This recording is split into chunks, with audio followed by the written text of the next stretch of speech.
Everyone, आज का short होने वाला है बहुत ही इंटरेस्टिंग। छोटे से शॉर्ट में हर्षवर्धन के बहुत सारे क्वेश्चंस हम डिस्कस करने वाले हैं। हर्षवर्धन जो कि पुष्यभूति वंश से संबंधित थे, जो हरियाणा के थानेश्वर कुरुक्षेत्र से संबंधित है। हर्षवर्धन की बात करें तो हर्षवर्धन उत्तर भारत के बहुत ही ग्रेट सम्राट हुए हैं, जिन्होंने काफी प्रसिद्ध जो है इतिहास की लड़ाइयां भी लड़ी हैं।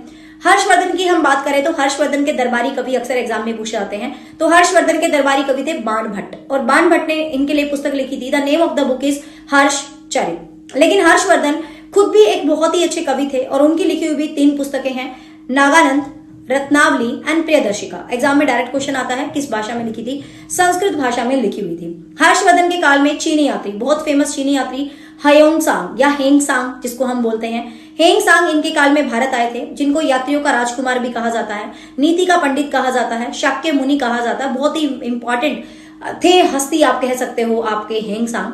तो हेंगसांग इनके समय में ही भारत आते हैं। हर्षवर्धन की बात करें तो हर्षवर्धन ने उत्तर भारत में लगभग अपना आधिपत्य जमा लिया था। कन्नौज प्रदेश, मालवा प्रदेश एंड आपका थानेश्वर, बहुत सारा। तो हर्षवर्धन को लगा यार मैं दक्षिण भारत विजय करने चलता हूं, और दक्षिण भारत में उनका सामना होता है Pulakeshin second, and Pulakeshin second से हर्षवर्धन जो है बेसिकली हार जाते हैं, जो कि चालुक्य वंश के राजा होते हैं। तो मेन एग्जाम के पॉइंट ऑफ व्यू से आपसे क्वेश्चन पूछा जाता है कि हर्षवर्धन किस राजा से हारे थे, हर्षवर्धन की लिखी हुई पुस्तकें कौन थी, हर्षवर्धन का दरबारी कवि कौन था, हर्षवर्धन के समय में कौन सा पर्सन है जो कि भारत में आया था। ठीक है, हयूंगसांग। हरियाणा में इनकी एंट्री होती है। भारत में तो 630 के राउंड आ जाते हैं, लेकिन हरियाणा में इनकी एंट्री 634 में होती है। ये भी आपको बेसिकली याद रखना है। बौद्ध धर्म की 5वीं संगति ऑर्गेनाइज होती है, वो भी हर्षवर्धन के काल में होती है। कुंभ के मेले जो आप बहुत ट्रेंडिंग में देखते हो, कुंभ के मेले भी हर्षवर्धन के काम में ही, मतलब जो कार्यकाल होता है उसी में शुरू होते हैं।